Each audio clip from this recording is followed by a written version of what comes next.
Gone. Every last recipe. Patricia's voice was calm, but I could hear the satisfaction dripping from every word through the speaker on my phone. The website, the photos, those silly cooking videos, all of it. Maybe now you'll remember what really matters in life.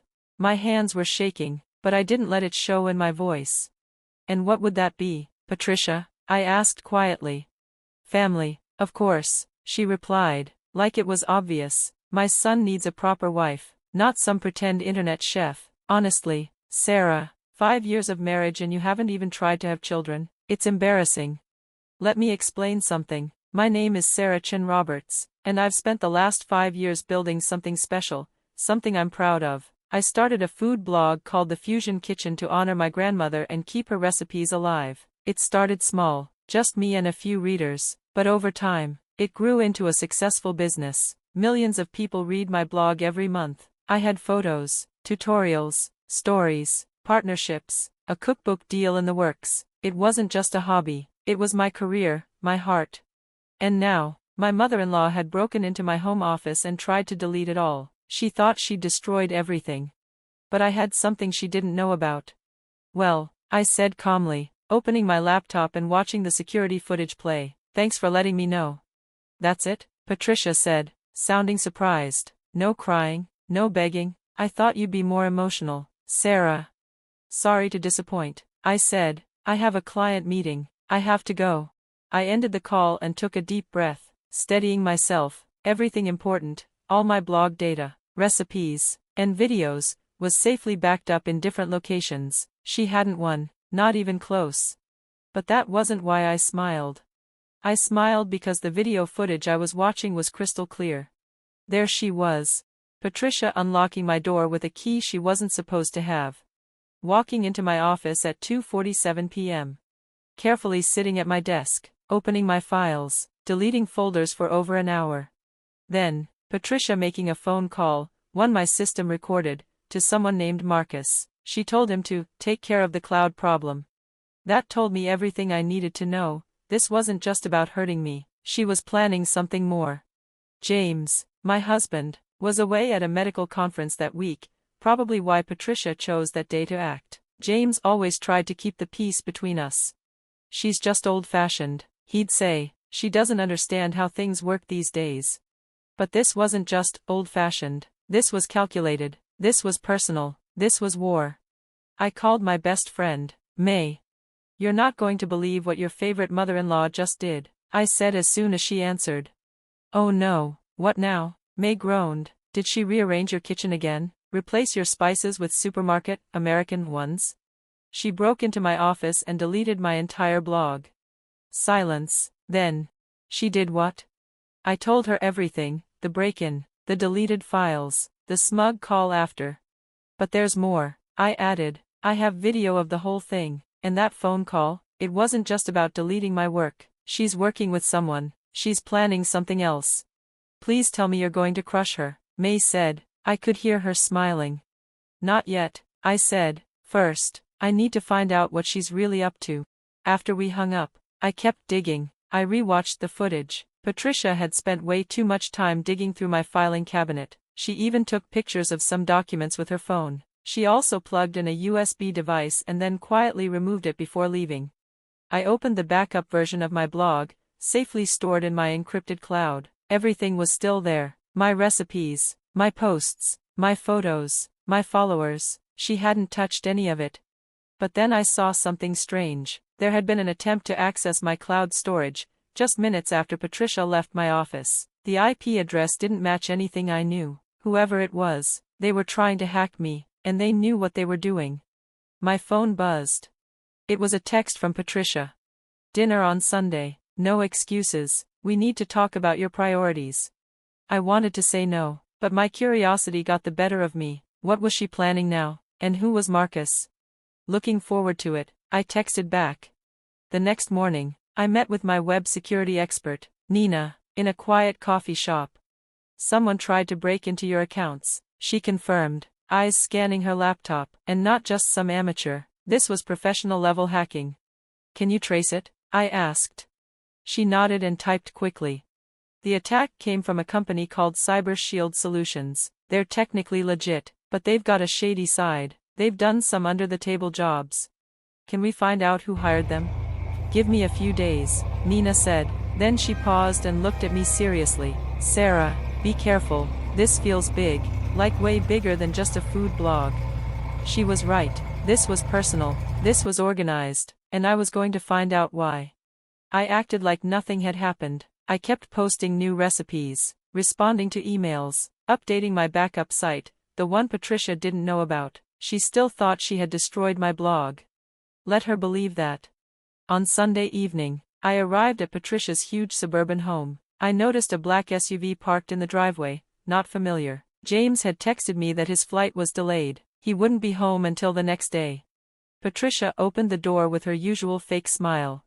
Sarah, darling, come in, there's someone I want you to meet. Inside, a tall man in a sharp suit stood up and offered his hand. Marcus Thompson, he said, family lawyer. Patricia's told me all about your situation. I shook his hand, keeping my face calm. What situation is that? I asked. Patricia walked in behind him, holding a tea tray. We're just concerned, dear, she said sweetly. All that time you spend on your little website, you're neglecting what really matters. Marcus is here to help, he specializes in marriage and family planning. How nice, I said, accepting a cup of tea. And what does that mean exactly?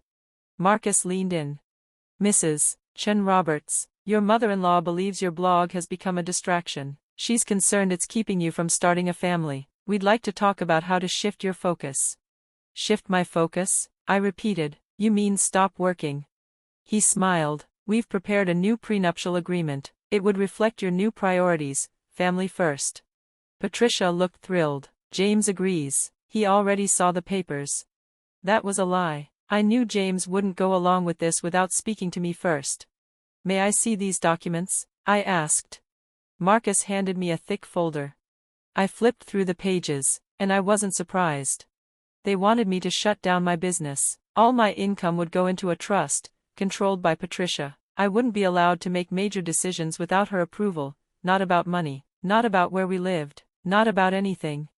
This is very detailed, I said. When would you need my signature? Tonight, ideally, Marcus said smoothly. We'd like to file the documents first thing tomorrow. I gently closed the folder and placed it on the coffee table. And if I say no? I asked. Patricia's smile dropped. Her eyes turned cold. Well, she said, her tone sharp, then we'll have to explore other options. James's position at the hospital depends heavily on my influence with the board, and don't forget about your permanent resident status. There it was, the real threat. Patricia had always acted like she had power over me because I wasn't born in this country. Even though I had become a U.S. citizen years ago, she had never bothered to understand the difference. She just assumed she still had control over that part of my life.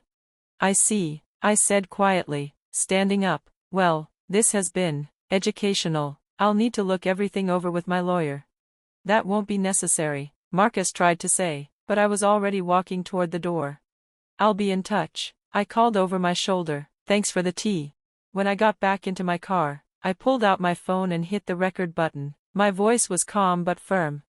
Note to self, I said, Sunday, October 15th, 7:45 p.m. Patricia Roberts and Marcus Thompson tried to pressure me into signing a new prenup. They threatened my husband's job and my immigration status if I refused. I have full video evidence of Patricia breaking into my office and trying to delete my blog, uploading everything now to secure storage. I had a strong feeling I would need all the proof I could get. The next morning, I walked into Wong & Associates, a top law firm that handled both family and business law. My old friend Grace Wong, who I met in college, had cleared her whole schedule to meet with me. Let me get this straight, she said, watching the security video on her laptop. Your mother-in-law broke into your home, tried to delete your blog, hired hackers to attack your backups, and then threatened you with blackmail? And also hinted at ruining my husband's career. I added, oh, and she brought me a contract to sign that would give her total control over my income and life. Grace flipped through the papers I handed her. With each page, her face grew more serious. This is completely insane, she said. These terms aren't just bad, they're controlling, abusive, and legally worthless. I thought so, I said, but why now? Patricia's always been nosy and controlling, but this This feels desperate.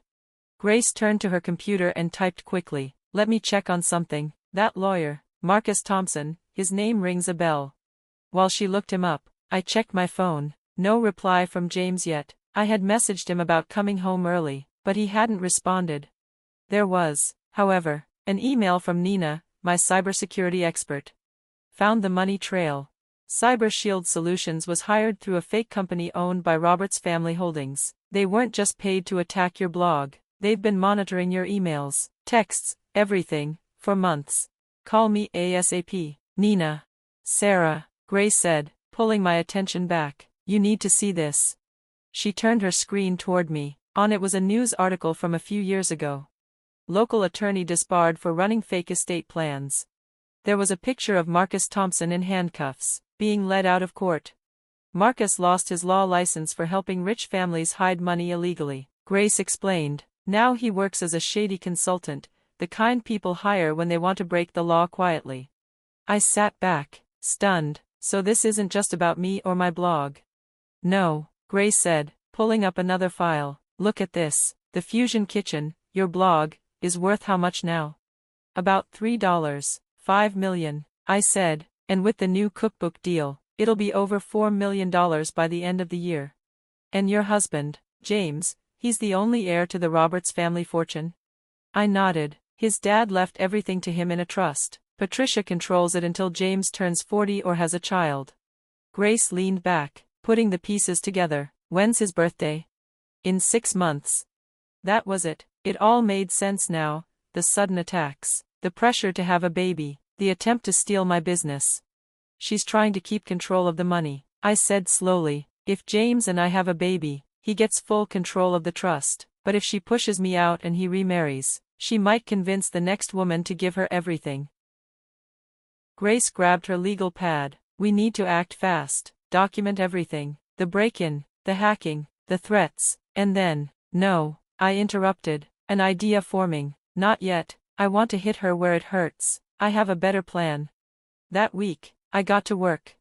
Nina installed extra security and digital tracking software on everything I owned. We'd know if Patricia made one wrong move. I quietly restarted my blog on a backup site, the one Patricia didn't know about, but instead of recipes, I started posting stories, about my grandmother, about our culture, about how food connects us to our past and our dreams. The response was huge. Your traffic tripled, Nina told me, and guess who's reading every word? Patricia. From at least 3 devices, she's obsessed. Perfect. Meanwhile, Grace and I collected every piece of evidence, but we didn't file anything. We waited. Then James came home from his trip. He looked tired. He told me Patricia had called him about me. She said you seem distant, he said over dinner, that maybe your blog is becoming a distraction. She's worried about us. I gently held his hand. We need to talk about your mom, and the trust. His face fell. She told you? Not directly, but I know what's going on. Sarah, he sighed, I know she can be intense, but she just wants what's best. Is that why she broke into our home, or tried to destroy my business? He looked at me, stunned. She what? I opened my laptop and showed him everything, the video footage, the hacking attempts, the emails, the contract, all of it. She said you wanted me to sign that prenup, I said softly. He shook his head. I never even saw it. What do you want to do? He asked. I told him everything, the blog, the backup plan, the legal case. By the end, he was nodding. Do it, he said, all of it. That Sunday, we showed up at Patricia's house like nothing was wrong. I brought my laptop. Sarah, she said, smiling too sweetly, have you thought about our discussion?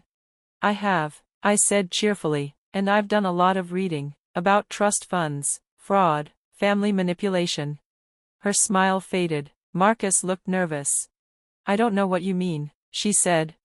I plugged my laptop into the TV and hit play. For 20 minutes, I showed them everything, the break-in, the call with Marcus, the hacking evidence, the fake prenup. Enough, Marcus said, trying to stand. No, James said firmly, keep going, Sarah. Then I opened the audit report, showing years of missing money from the family trust. You've been stealing from your own son, I told Patricia. and trying to erase me so you could keep doing it. That's not true, she cried. James, I'm your mother. You're also a liar, he said, and a thief. I pressed one last button. Emails sent, to the hospital board, to family attorneys, to federal investigators. You can't do this, Marcus shouted. Actually, she can, Grace said, stepping out of the kitchen, and as trustee counsel, I just did. That night, Patricia's empire fell apart. Her hospital privileges were suspended, the family trust was frozen, Marcus was arrested for practicing law without a license. 3 months later, my cookbook was published. It became a bestseller. The dedication read, "For my grandmother, who taught me food is love. For my husband, who showed me love is support. And for my mother-in-law, who proved the best recipes are the ones that survive attempts to destroy them."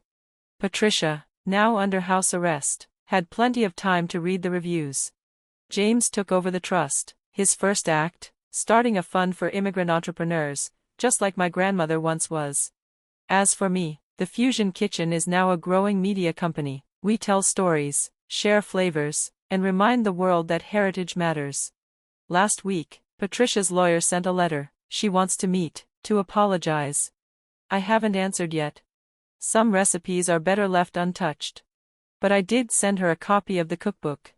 After all, she always said family was the most important thing. Now the whole world knows how I feel about that. And in my kitchen? Revenge is best served with justice, and a warm bowl of truth.